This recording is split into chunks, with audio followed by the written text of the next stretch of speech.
Hi, I'm Dennis Troxel, Senior Field Application Engineer for Lantronix.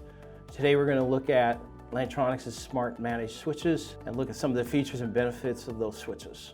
Lantronix built in integral software to include more monitoring, management, and diagnostic capabilities for our switches in a PoE network environment. We're going to look at some of those features today, and we'll start out with the GUI interface of our switch. As you can see right here, at the top of the screen, we actually show you what the switch looks like and the Ethernet connections that are part of our display at the top. So you can see that a green indication shows that it's 1 gigabit speed of Ethernet, and amber shows it's 100 meg. If it is grayed out, it means that that interface is down right now. This is a quick look to see if your connections are actually up and running. And what we can do is we can actually double click on one of those ports, and it actually shows you the detailed statistics of that port. It will show you the transmit and receive packets, whether they're unicast, multicast, or broadcast, what size packets they are, and it'll also show you if there are any error packets. And this is a simple pull-down menu that I can look at any of the particular ports, whether they're the copper or the fiber ports. We can utilize this screen in order to do some troubleshooting with it, because we can clear out these packets and then we can do a refresh, and we can make sure that we have transmission going in both directions. Typically, if you have a camera failure, you will see that this side of the column stays as zeros and will not refresh, meaning that there's no transmission to our device. So you can utilize the detailed statistics to troubleshoot a camera or a device that is non-responsive. We also, on the SFP side of the fiber, give you a SFP information screen, which actually shows you what type of SFP is in that particular switch connection. And we also show you down here the dB level of the fiber or the light that's in it. So if you look at this, you can see the receiver sensitivity of it, and you'll be able to tell, is there light coming through your SFP connection on the fiber? If this shows a minus 40 or higher number, then we have no light. So you're able to, through the switch, check the actual fiber connections with that. Under our PoE management, we have PoE status. This screen we put in to show you what class it was negotiated when the device was plugged into our switch, how much wattage was allowed or allocated to that particular port. So you can see 15 watts here. But this is a real nice column that we added to our screen, which is power being used. So I can see that this device is only using 2.8 watts, even though we allocated 15. Smart managed switches from Lantronix actually go by how much power is being used and not how much is allocated. So down here, you always have the total budget of your switch. This particular switch, the 8-port, can do 120 watts. We're only using 2.8 watts, and you can see that it will fluctuate as the camera first powers up and then settles down. But you always have a way to know what budget is available, and you can plug more devices into the switch. Over here, we also show the port status of the PoE, so we can tell you, is the PoE turned on to a device, and is it functional or is it overloaded? It doesn't see a PD device. So it helps, again, in the installation piece of your network, where you can actually tell what devices are plugged in. We added additional software called Auto Power Reset to our switches.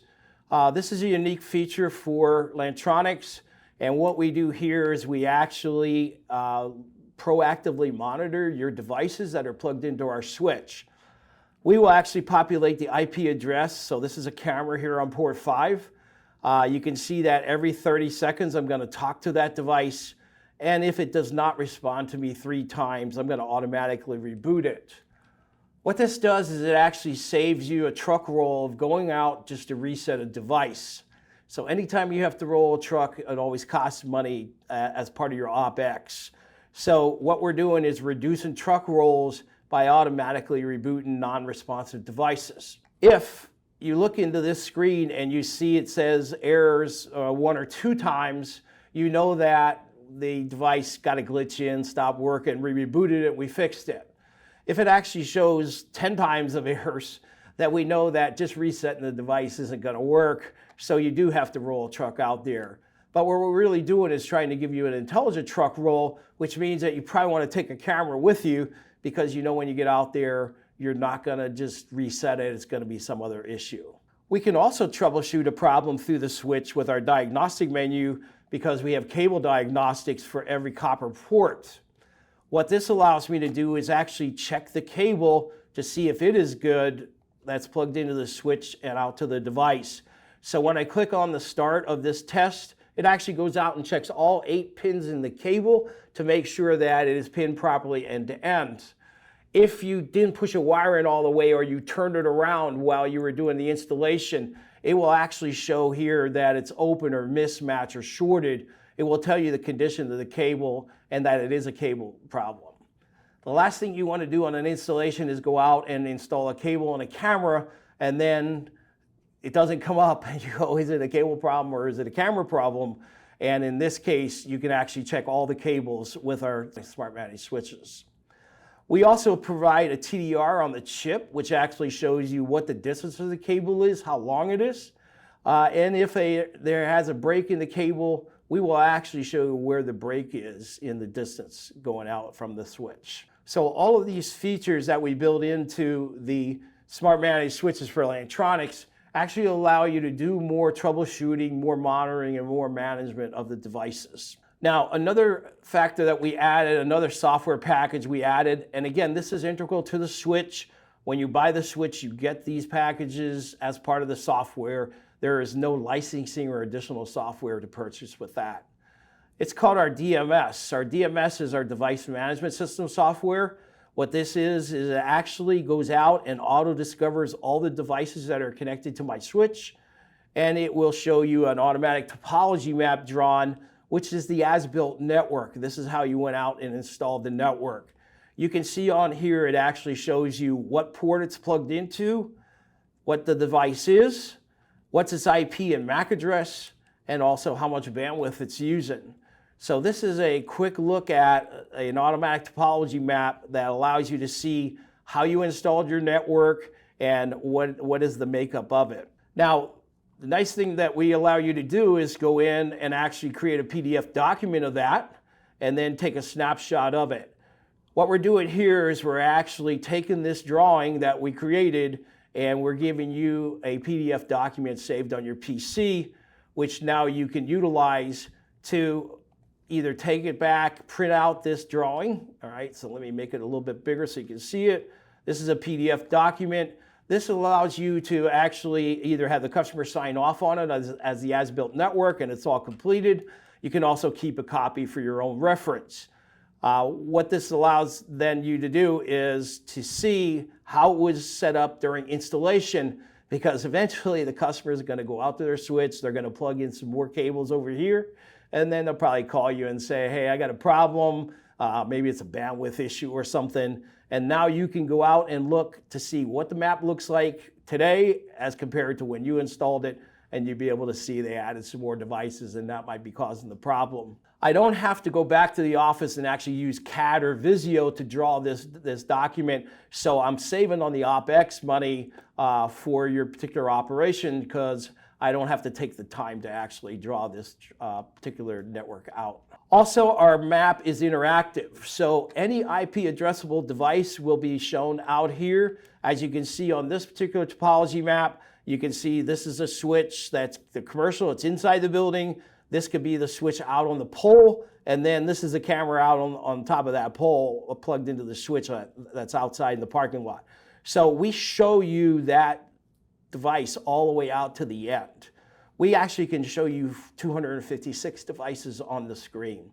So it can get pretty busy. So what we do is we allow you to filter it up here by saying you can see all devices right now, but I can say just show me the switches that are in your network, or just show me the cameras that are in your network. And that way I can filter this to bring this drawing down a little bit and more manageable so I can look at it and see the device that I was looking for. I have certain cameras on here so I can actually type in their manufacturer name and then it'll show me that, it'll filter it. Or I can actually go in and say, let me see a particular IP address, and that would be this camera, so 8.100 is this camera. So you're able to actually manipulate this drawing and be able to utilize it to your best ability when you're looking either to do troubleshooting or monitoring of a certain device. Our map is interactive, so you can actually click on a device and we will open up a dashboard.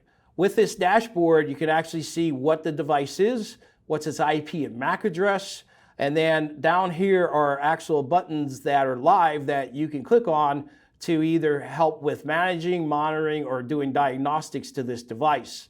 So what you can see here is I have a login button. I can actually click on it and I can actually go out to the camera's live view. What this does is it lets me manage this device without opening up a whole bunch of new windows. So essentially we're letting you manage it through the switch, and you can do this with any device. Now that I'm in the actual IP camera, then I can go to the setup menu, and now I'm able to either change configuration, I can focus and zoom it, I can manipulate it any way I want. And remember, this is remotely, so this is talking to the switch and getting out to the camera remotely. So I don't have to go to site to actually do these types of operations. Again, I can click on any device. So this is a wireless access point. Again, I can log into that and it shows me my Lantronix wireless access point. So any device can be managed through our actual switch. Even another switch of Lantronix. So I can log into an industrial switch. This is out on the pole in the network. So I can go in and type in the credentials of that switch, and then I'm able to actually manage that particular device. It also has the same menu structure. Our industrials and our commercial switches are the same, and you can see here that I have the same topology map that I saw with the commercial switch. So the key is that we give you management capability through our switch directly to those devices. We also have one-button diagnostics. So one-button diagnostics allows me to actually check the IP and cable connection of the device that's attached. I will give you 2 green check marks, as you see here, showing you that it is good for both the IP and the cable connection. Now, if there is a failure in the network, and I'm going to cause a failure so you can see what that looks like, I'm just going to unplug this cable from the camera. Right away, what you see is we designate this camera now as being red, which means there's an issue with it. We're having a problem. So I can actually click on that and do diagnostics again. Now it's going to tell me, is the IP connection down? Is it a cable problem? There'll be a red X next to it if that's the case. And then you can see, of course, I know the cable is broken because I unplugged it. But notice it tells me it's 3 meters away. So this is where I actually show you the distance of where the break is in the cable. So this could be 10 meters away, 20 meters away. If I unplugged it from the switch, it would actually say 0 meters away because he knows it was where the direct connection was to the switch's port. I don't even have to go out to site. I could call up someone at the site and say, go look at port 5 and see if my cable is unplugged or somehow it came apart.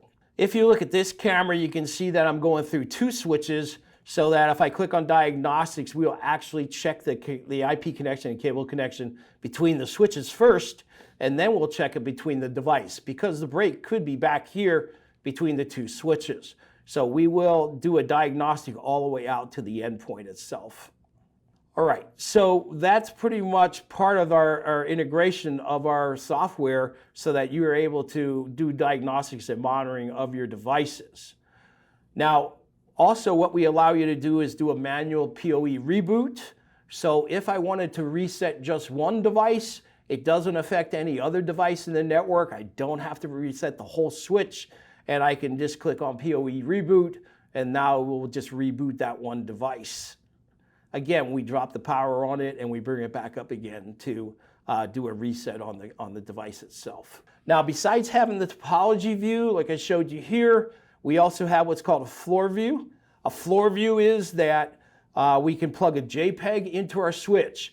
We hold 20 JPEGs. So what this is for is if I'm going out to do an installation in this particular customer, and let's say this is his first floor drawing, I can actually click on a switch and I can actually move it to where you actually installed it in the actual installation of the network. So I can take these devices and I can actually move them onto the drawing. Now, the reason we did a JPEG is because this could be an outside drawing. We did some serious work with Department of Transportation, they have bridges outside. So you just go in and Google, show me a picture of what that bridge looks like. Now I can plug it into our switch, and then I'm able to place the devices on the actual bridge where they were installed. You can see here that now I have a complete drawing of where I actually did the installation. I can still click on these devices and open up the dashboard just like I did on the topology map, but I'm able to now, again, go over here and do a PDF document and say, save that for me. So now my floor view shows me a document. Let me make it a little bit bigger here. Shows me, of course, these are the just numbers up here on these icons. So down here, we put a table that shows you exactly what is the device and what's its IP address and MAC address. Again, this is you can print this out as a PDF document, keep it for reference purposes on how you did the installation at that particular site. I don't have to go back again and draw it either with Visio or CAD, which again saves me OpEx money on the operation side, where I now can have these documents created by the switch. We also have a Google Maps view. So if I click on Google Maps, then what we do is we're able to type a physical address into this search box. When I type in a physical address, so I have done that with this particular switch. It's actually our corporate office in California. So here's our Lantronix building. You can see if I come out a little bit, you can see I-5 out here is the freeway. So this is the Google map of our office, our corporate office in California. Reason I can do this is because I can go click on these cameras and now I can say maybe there's one in a parking lot or maybe there's one outside on the building on the corner here. So you're able to place those devices where you installed them on the outside. So this could be a parking lot, parking garage, or any outside installation. Again, we're giving you the capability of looking at the topology maps and providing those for you without you having to draw all this. If you want an actual device list, we also have that. So this is a text list, which actually shows you what devices are at that particular location. You can see what they are, what device types they are, cameras, switches, and then what is their name. And then you also can see the IP address and MAC. Now, what I can do with this is I can actually highlight this and do a Control-C to copy it. I can open up an Excel spreadsheet here, and I can pick a blank. And then what I do is I can actually take this and paste it in, all right? And then I'll want to format it, of course. And then what we're essentially doing here is now we're creating a list of these particular devices at this site. So I can go in here and say, this is location X. So that's that location, and I know what equipment is there now. And then I can go down and say, my next location is Y, that particular location. And then I can paste in the next one from the switch. So what I'm able to do here is create a whole spreadsheet of all my network locations and all the devices that are in it. Again, I don't have to type all these numbers by hand, which again saves me on that office time of being able to create these documents. So what we have outlined here for you today is that Lantronix Smart Managed Switches actually enable you to do more management, more monitoring, and more diagnostics of your particular network. We help you on the installation side by showing you the automatic topology map like you see here, which actually shows you how you did your installation. It also allows you to do management by clicking on any device and actually logging into it directly through the switch. So I can do that remotely and be able to do diagnostics remotely, which enables me to start troubleshooting the problem before I actually get to the site. And again, this enables me to not only save on the CapEx side of your costs, but also on the OpEx side. So Lantronix builds smart managed switches, and we provide commercial and industrial switches for the PoE networking. And so I just want to show you a little bit about our commercial switches and what we have available for you for your projects. So in our commercial managed switches, or PoE, PoE Plus, and Plus Plus switches, so you can see here we have all different flavors of ports. We have 8-port, a 16-port, a 24-port, and a 48-port. These are all PoE Plus commercial switches. Commercial, again, always means 0 to 50 centigrade, so it's office grade for these particular applications. You can see here they're all gigabit ports on the switches, and there is a capacity of PoE power, which is stated on here as 120, 240, 360, respectively for those port types. And then on the 48 port, you can see we actually have two power supplies. One power supply comes with the switch, provides 780 watts. That means I can do 15 across all 48 at the same time. If I add the additional optional power supply, it does 1560 watts, which would allow me to do 30 watts on all ports simultaneously. On the bottom right, we can see our PoE++ switch commercial, which is 90 watts of capability on all 24 ports. Again, this comes with two power supplies, one with the switch and then one is optional. If you need that kind of power for 90 across all 24, we do up to 2160 watts of power for the PoE++ switch. This is really used in multi-sensor cameras, PTZs, also in building automation where we do PoE lighting, HVAC controls, we do sensors, we do PoE devices like refrigerators, display terminals, things like that that take more wattage. If I have a security application that I need a few cameras that are multi-sensor or PTZ, and then the rest of them are the lower wattage, we also have some new switches we built which are multi-wattage. So in this case, this 8-port switch does 4 ports of 30 watts and 4 ports of 90 watts. So again, this allows the customer to be able to select a lower cost switch but provide the actual higher wattage for those particular devices. We also have a 24-port switch which is split 1630s and 890s. Again, I have a few of the devices that need a higher wattage. Most of my devices will be on a lower 30 or 15 watt type of connection. And then another switch we have on the commercial side is our multi-wattage and multi-speed. So we built this one 12 ports of 30 watts, 12 ports of 90 watts, but on the 90 watt 12 ports, we actually allow you to do 2.5 gigabits on each port. The idea of this is to support the upcoming Wi-Fi 6 and 7 devices, which need a higher uplink speed because they want to make more connections on the Wi-Fi side for their customers. Lantronix also provides fiber aggregation switches. These are switches where I have a multiple number of either industrial or commercial switches in your network, and you have to come back to one central location to be able to connect to the VMS system, the MVR, that type of thing. So to provide a connection for all of those fibers aggregated into one location. We provide a 12-port switch, gigabit speed for that, 12 SFPs, and we also provide 24 ports of that particular aggregation connection. This allows me to actually do a 10 gig, 1 gig or 10 gig uplink on them and provide a aggregation point for those particular connections. These switches also have a AC and DC power supply built into them as redundancy. We also provide a higher speed switch for aggregation.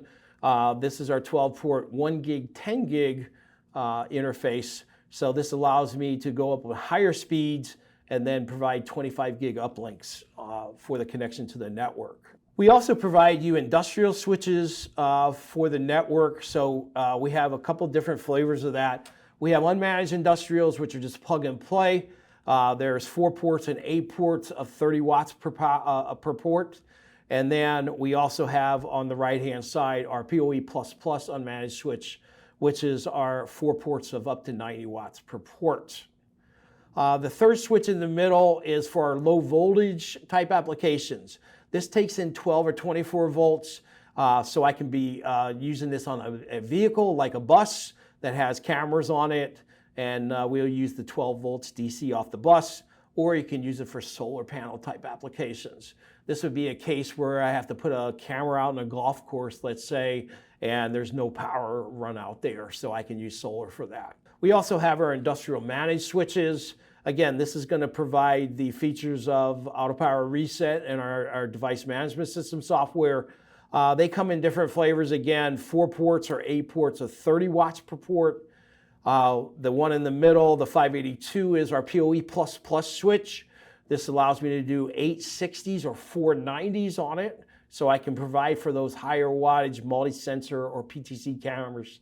And then on the roadmap, we're putting out a new switch which will have 4 ports of PoE plus, have 4 ports of PoE plus plus, and again, we'll be able to do that 2.5 gigabit speed for those Wi-Fi 6 and 7 type applications. These are all hardened, which means they are minus 40 to 75 C, so they can sit in an enclosure outside, either in parking lots, parking garages, any kind of harsh environment. We also provide industrial switches in 16 and 24 ports. Again, these are in a rack mount format. They provide PoE plus, so 30 watts of power on each port.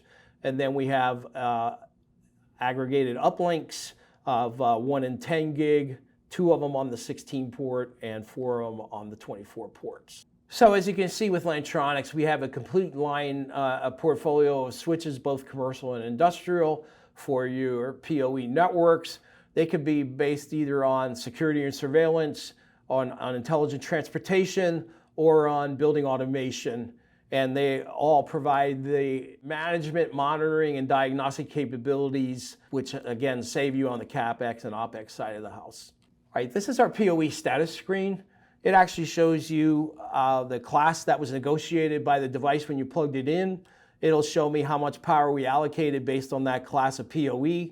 And we also actually show you the power being used by that device. So this allows me to actually see that what my budget is for the total amount of ports that I have on this particular switch. I have 120 watts capable on here, and you can see that I'm only using 2.5 watts right now, which means I have a lot more budget to plug in other devices. Now, this screen can also be used for troubleshooting. We had a customer that had called me up and asked me about a problem they were having. They said that the power was going away on the higher ports on this particular switch. So when I went in remotely and looked at this particular screen, I could see that 2 of the ports up here actually were showing 38 watts. Well, the switch only does 30 watts per port, so obviously whatever the device was trying to pull more wattage than is allowed by the restriction of what the switch is. So when I looked into it, it turned out that they had put 2 60-watt cameras connected to a 30-watt port switch. So the key to that was I was able to see that it was trying to pull more wattage. We actually went out and offered them our PoE++ switch in place of the switch they had there, and then it took care of the problem. So once again, we were able to utilize this particular screen, the PoE status, to actually troubleshoot a problem and see that they had the wrong devices plugged in on that particular port. Okay, this is our auto power reset feature. Auto power reset, what we do is we actually proactively monitor the devices that are attached to our switch, and if they become non-responsive, we will actually automatically reboot those. So as you can see, let's take a look at what this configuration looks like. I actually turn on and enable the auto power reset feature. This is actually on a per port basis. So I can be flexible enough to say some of the ports I want to be able to do this reboot function. Some of the ports I do not want to reboot, so I can actually set those to do a failure action of nothing, which means it won't actually affect that particular port. What this does is it automatically populates the IP address of the device where it's plugged in. We will actually talk to it every 30 seconds, so this is my interval time that I see here. I will actually check to see if it responds to me 3 times. So if I have a non-responsive device, I will talk to it in 30 seconds, it doesn't respond to me. I will talk to it another 30 seconds, will not respond to me, I'll talk to it another 30 seconds. These are all configurable parameters that you can change on this particular setup. If it does not respond to me 3 times, then I will automatically reboot it. What we can see here is we also have the reboot time and the maximum number of reboots. So you can specify, hey, I want to reboot this 5 times and then that's it, stop. Or I want to reboot it 10 times, or whatever that number is going to be. You can decipher what that configuration looks like and how it adjusts to your network settings. Now, if you do not know what are the actual values of these settings, we always have a help screen on our GUI interface device screens. You can actually click on this question mark, and now you can actually see that we have a help screen for each of these screens that you see, whether it's configuration status or whatever type of screen it is, And now I can see up here what the default values are for these time frames. So my default is 30 on the interval time, but I can set it for 10 seconds to 120 seconds. My retry is 3 times default like you see here, but I can set it to 1 to 5. So you actually have control of how you want to actually configure this to your particular network needs. And this help screen will actually show you what all those values are and how to plug those in. Lantronix Smart Managed Switches also provide a tab up here that says DMS. DMS is our device management system software that we added to our switches to be able to provide more monitoring, management, and diagnostic capabilities. When I actually go into the DMS mode here to set it up, I set it up so that I have one control device that actually is connected to all the other devices in the network. It could be other switches from Lantronix as part of the commercial and industrial setup of your PoE network. I will actually enable this DMS mode, and then I will designate one of them to be the high priority controller switch. You can see if I pull down this menu, I can set it for mid, low, or non. What this means is that every 10 seconds, this device is going to go out and pull the network so we can tell what are the conditions of the devices that are attached to us, and so we can build a topology map for you. The key to this is I set one of them as a controller as high, and then I set one of them as low in the network. That's so in case there's a failure with the high unit, it will take over. All the rest of the switches in the network will be set to non. The non setting means that they will report what their condition is to the high controller priority switch, but they will not go pull every other device in the network. So the key to that is to set up the DMS mode in this particular fashion. One of the main switches is the high controller, one of them is set to low as the backup, and then all the rest of them are set to non. Then we can see here, once I set a high controller, it will actually show you the IP address of that particular switch. And if I went into the DMS mode of the other devices that are in my network, so here's one of our industrial switches. Let me log into it and show you the DMS mode here. It will actually show that that 8.75 is actually the controller of this particular DMS network. So you can see this guy is set to low, he's the backup, but you can see he is saying that the controller is 8.75, which is my commercial switch that I set up as high. So there is a way to configure this properly in your network for DMS mode to work, and it allows me then to go through this process of my switches in the network and set them up properly for this to run in the background of the DMS. Lantronix provides fiber optic SFPs as part of our portfolio offering. Today we want to talk a little bit about fiber connections and how the SFP functions either with media converters or with switches. To start out, we'll take a look real quick at fiber optics in itself. So there are two different types of fiber. There's multi-mode fiber and there's single-mode fiber. So single-mode fiber has a small diametrical core in it, as you can see on the right-hand side on the top there. And what that does is it allows the light to travel a longer distance through the network. So typically single-mode type fiber is used between long-distance applications. It could be building to building, it could be across longer distances. So single mode fiber can actually go from 10 kilometers all the way up to 200 kilometers. Just to give you an idea what that is, 80 kilometers is 50 miles. So single mode is used when I have to go longer distances because it outputs a higher dB level of light for that fiber. On multi-mode fiber, you can see down here on the bottom that it's a larger diametrical core. So what that means is there are possibilities of more reflections of the light, so it can only go short distance. Typically, multi-mode fiber is used in building. So if I have to utilize connections between switches that are in the main MDF and going out to IDF locations in the same building, then I typically use multi-mode fiber.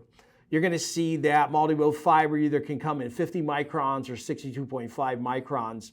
So that's the size of the actual core. When we're using multi-mode fiber, you can go up to 2 kilometers with that. With fiber, the multi-mode fibers typically runs on an 850 nanometer wavelength. So what we're talking about is the light going through the actual glass of the fiber. And the SFP modules, the small form pluggables, they provide the laser light for that particular connection.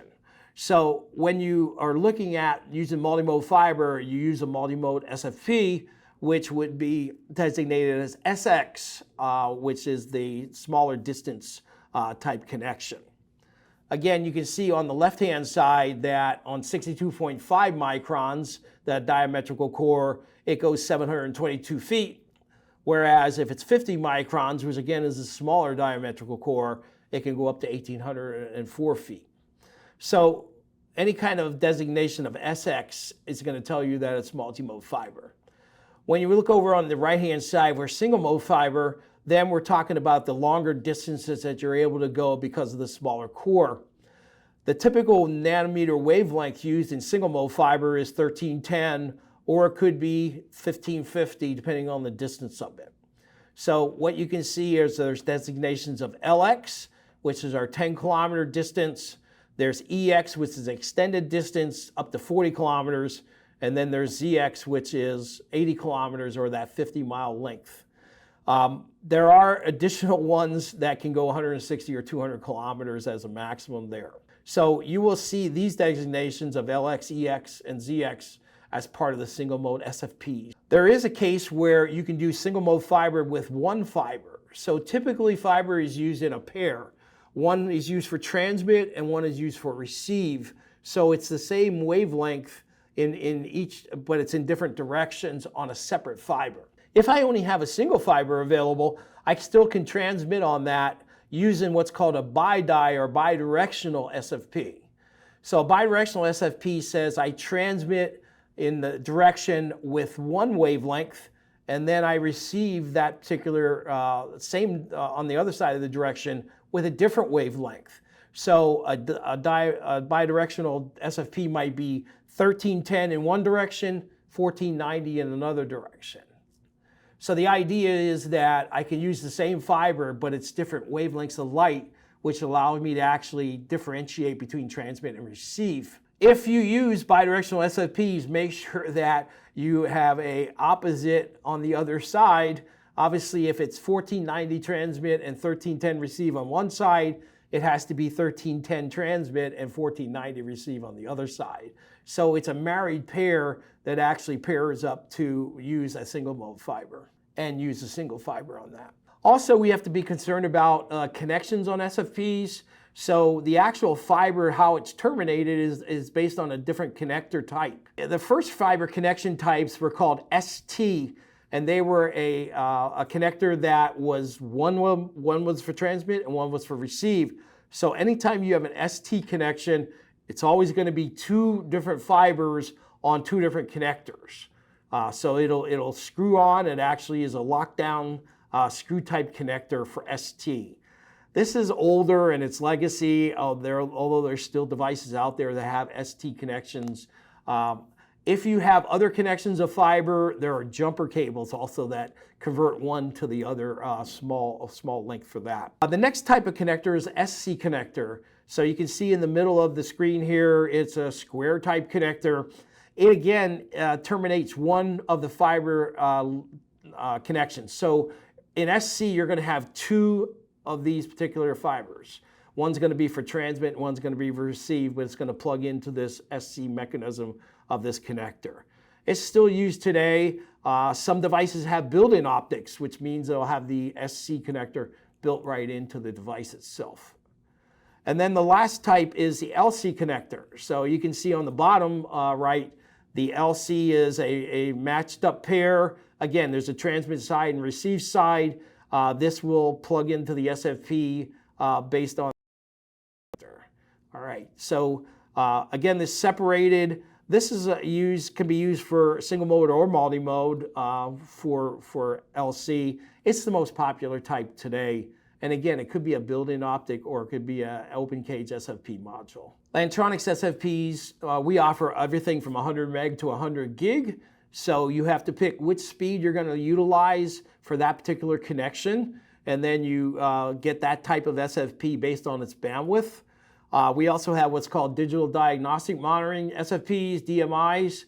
What this does is not only do they transmit and receive over the wavelength, but they also provide information to the switch, like what is the temperature and what is the dB level of the actual fiber link. There are multi-mode and single mode versions. We also have what's called MSA standard. That's a body that determined what standard you should have to plug into any devices. But there are some specific SFPs, Cisco and HP, which you have to be serial encoded to be compatible with their device. Lantronix devices, we have no restriction on that, but we do carry the Cisco and HP compatible SFPs, which allow you then to be able to put those in those devices. They're serial encoded to those manufacturers and they don't get rejected by them. We can do copper or Ethernet extension with SFPs, and of course there is extended temperature range, minus 40 to 85, for those harsher environment type applications where you're using an industrial product. So on the speeds where we cover 100 meg to 100 gig, those speeds have to be matched on both sides.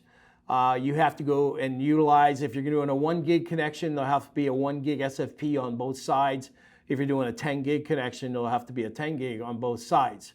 One of the things we want to also caution you on is make sure you go and check what port speed is set up on the SFP port when you're configuring a switch.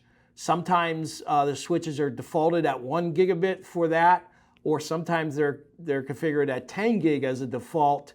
If I try to go plug a 1 gig SFP into a 10 gig configured port, it will not work.